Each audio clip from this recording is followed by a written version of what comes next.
Guys, in today's video, we're going to talk about how to fix Snapchat memories not loading problem. So the answer is the settings, and then scroll down to the apps section, and then go to the search and search Snapchat, and next go to the storage, and here you will find this clear cache option. Click on it. Now you can go check it if it worked, and if it didn't, you can try to restart your phone or turn the Wi-Fi off and on, or the Bluetooth or the airplane mode.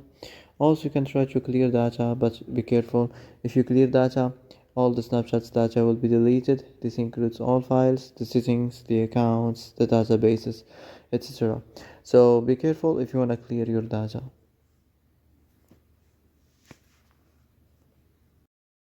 So that's it for today's video. I hope this is the answer you've been looking for.